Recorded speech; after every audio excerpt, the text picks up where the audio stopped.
Solo and the Sports Car. Dad had not forgotten about his old motorcycle and sidecar. Unfortunately for Dad, neither had his wife. How could she, when she had found Dad chasing the runaway sidecar on his motorcycle down a narrow country lane after the two had become separated?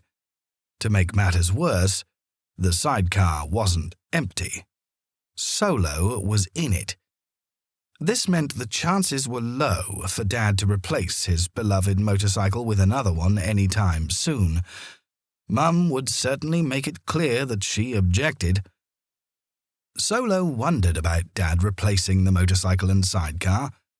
Even though he had only been on one ride with Dad, he had enjoyed every minute of it. Even if part of the ride was him all alone in the sidecar, balancing precariously on one wheel as Dad tried to catch up, Solo simply couldn't wait to do it all over again. So Dad had been thinking of a way to be out on the road with the wind in his hair without actually buying another motorcycle. Then it occurred to him. Why hadn't he thought of it before? He should buy an old sports car, one with a fold-down roof. Images of tearing down the twisty roads near his house, roof down, the sound of the powerful engine in his ears, suddenly filled his mind. His wife couldn't possibly object to that, could she? It would be a car, after all, not some rusty motorcycle with only two wheels. This would be much safer. Plus, he could buy an old car, find one like he had in his youth. Bright red with a black roof. The more Dad thought about it, the more he fell in love with the idea. He decided not to tell his wife yet, though. Better to spring it on her once he had found the car. Dad also decided not to take Solo for a ride in the sports car. Not at first, anyway. For some reason, any time Solo was around, unexpected things would happen. Dad wasn't willing to take that risk. Better a nice drive all by himself at first, just to make sure everything went off without any problems whatsoever. A few months went by, and Dad kept looking online for a car to fit his needs. Dad had really wanted to get the car in time for summer so he could enjoy the fine weather. But as he had a very specific car in mind, his search was taking longer than he had expected.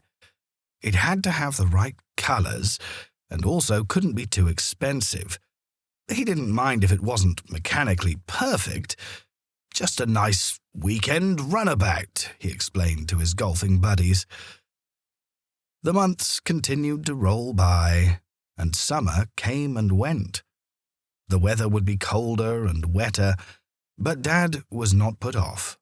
After all, Dad would play golf in all types of weather, so driving an old sports car with the roof down, even in the middle of winter, would not put Dad off from his quest. Then, just as Dad was about to give up, a friend of one of his golfing buddies told him about a sports car that sounded perfect. It wasn't too far away. Dad decided to look at it, and without even spending more than a few minutes looking at it, decided to buy it. Dad had found his car. He arranged for it to be delivered within a few days. He was so excited.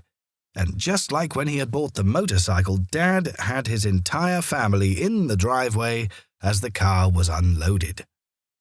The kids, just like last time, were as excited as Dad. Mum, seeing it was a car, even if it was old and somewhat creaky, felt that Dad had made a good choice. She even told Dad that she would let him take her for a ride. Solo looked on, mightily impressed. The car had been delivered with the roof down, and before Dad could stop him, Solo had jumped in and sat in the passenger seat, a big grin on his face. "Look, Dad," the kids cried. "Solo wants you to take him for a ride." This was exactly the opposite of what Dad had wanted to happen. He wanted the first ride to be him alone, so if anything did go wrong, there wouldn't be any witnesses. And he certainly didn't want Solo along. Something always seemed to happen when Solo was around. Dad snapped his fingers and pointed at the ground. "Come on, Solo, out," he said loudly. Solo ignored him and looked straight ahead through the front windshield. "Solo, out! Now!" Dad said, more firmly this time. Solo continued to ignore him. It was as if Dad wasn't there. Dad leaned in and pulled on Solo's collar. Solo didn't budge. Dad pulled harder. Solo continued to stare into the distance. Dad was loath to pull too hard. Not that it would have made any difference. Solo was a big, heavy, strong dog, and if he didn't want to go somewhere, it was very difficult to move him. And as Solo was determined to go for a ride in Dad's new sports car, and as he was already where he really wanted to be, there was no point in him moving. Mum and the kids looked on in amusement as Solo stayed put, and Dad grew more desperate. "Why not take him along, dear?" asked his wife. Dad explained that Solo could come for a ride later, but that he wanted this first ride to be just him. Dad tried bribery. "Treat, Solo? Come on out, I'll give you a treat, I promise." For a moment, Solo was tempted. He even gave Dad a sideways glance as if to check if Dad was serious. But in the end, Solo held his ground. If Dad was going for a quick ride in his shiny little red sports car, then Solo the dog was coming along, no matter what Dad might say. In the end, Dad just sighed. He had always intended to take Solo with him, just not quite so soon. "Oh, well. All right, Solo, let's go," he said. Dad was anxious to get going, as it looked like it might rain, and he was determined to ride with the roof down. Otherwise, what was the point of owning a car with a fold-down roof? Dad jumped in beside Solo and placed his hands lovingly on the steering wheel. This was going to be so much fun. He placed his hand on the ignition key, and with only slight trepidation, he turned the key. Immediately, the engine burst into life, the sound of the exhaust bubbling away. To Dad, this sounded like a happy car.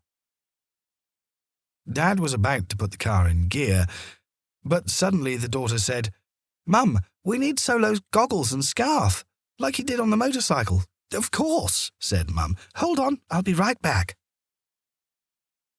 Mum ran back into the house and returned quickly with a set of old-fashioned goggles and a bright red scarf, which she wrapped around Solo's big neck.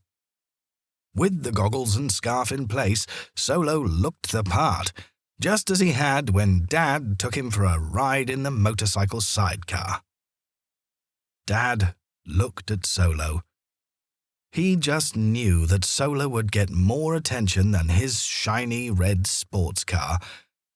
But Dad had come to expect this over the years. Solo always seemed to be the center of attention. Solo, of course, was as happy as could be. Here he was, dressed in goggles and a scarf, sitting next to Dad in Dad's old sports car. What more could a dog want? Dad placed his foot on the accelerator carefully. He steered the old car out of the driveway and into the narrow road beyond. Gradually, feeling more confident, he increased speed as they accelerated down the road. Solo, of course, was loving the ride. The experience was similar to being in the sidecar, except that he wasn't separated from Dad. He was sitting directly next to Dad as he changed gear and steered. This was perfect. Normally, Solo wasn't allowed in the front seat of the family's car, but as Dad's sports car only had 2 seats, there was nowhere else for him to sit. As Dad increased speed, the scarf that Mum had wrapped around Solo's neck started to billow behind him. Solo received endless thumbs-ups and smiles from his fellow road users. Dad sighed. Instead of his first trip in the car being about Dad and the car, it was about Solo, his scarf, and the car. Solo gaining all the attention was nothing new. I should be used to it by now. They left their village and went into the countryside. And as Dad had worried, he noticed the sky begin to darken. No doubt it would soon rain. Best to turn around and head back, and amazingly, even with Solo riding shotgun, nothing unexpected had happened. It wasn't long before Dad noticed the first drops of rain hit the windscreen, and as they were at least 15 minutes from home, he decided to pull over and put the roof up. So he found a quiet spot on the side of the country road they were on and came to a stop. Dad paused and removed Solo's old motorcycle goggles. "You won't need these for the rest of the day, Solo, but we had fun, didn't we, boy?" Dad rubbed Solo's big head. Solo was disappointed when he saw Dad was attempting to put the roof up. With the roof up, the wind would no longer make his scarf billow behind him, or make his ears flap. Still, Solo understood why Dad was trying to put the roof up when he noticed the wind picking up and the rain starting to come down much harder. Dad grunted as he pulled as hard as he could to get the roof to clip to the front window frame. It was no use. No matter how he tried, he simply couldn't get it to clip on. He would have to get out of the car into the rain and try pulling it from there. Dad opened the door, and a stream of water landed in his lap. Muttering under his breath, he got out and pulled on the roof. It seemed to move just enough to work. Dad got back in, water dripping from his head onto his legs, and pulled the roof tight. He let out a sigh of relief as it clipped into place.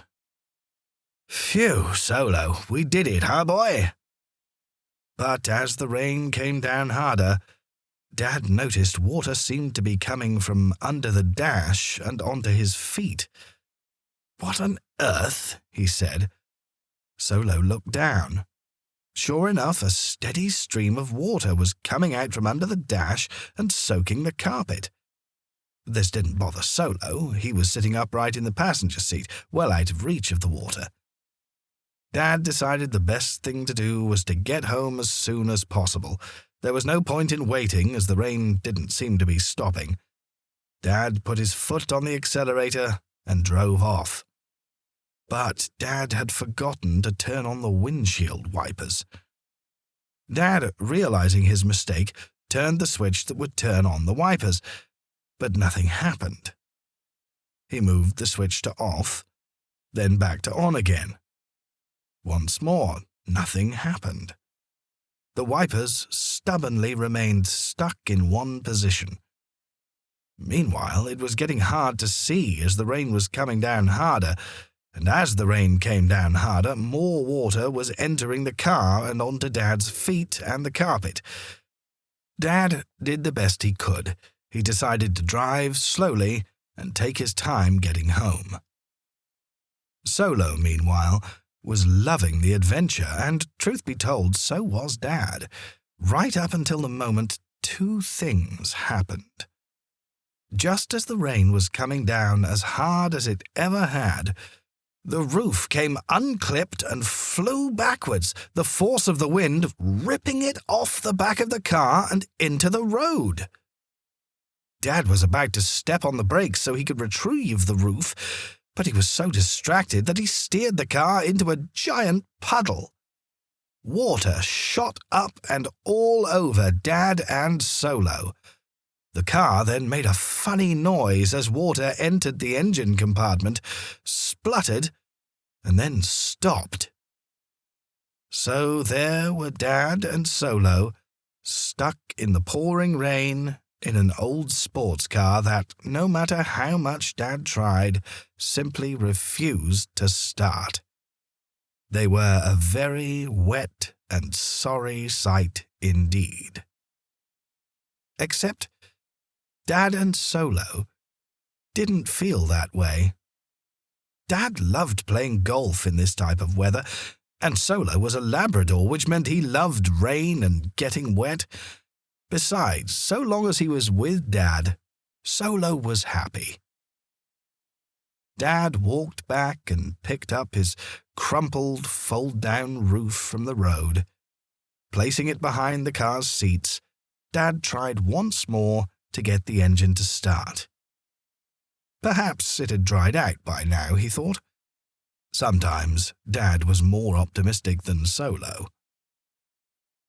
Dad turned the key. The car tried to start, but refused to run. With water running down the back of his neck, Dad decided the best they could do was wait. He looked around. No cars were coming in any direction. Most people, it seemed, had decided it was best to remain inside on such a miserable day. Solo looked around. All this water was having an effect. He really needed to go to the bathroom. He decided he couldn't wait, so he jumped out of the car and, as Dad yelled, "Solo!" ran to the side of the road to relieve himself on the grass verge. Dad sighed again. Trust Solo to take care of business. Feeling much better, Solo came back to the side of the car where Dad was sitting and put out a paw. Dad shook it. Solo seemed to be saying, "We're in this together." Dad decided to look at the engine. Not that he knew anything about engines, but at least he felt he should try. Dad opened the car bonnet and looked in. Solo looked too.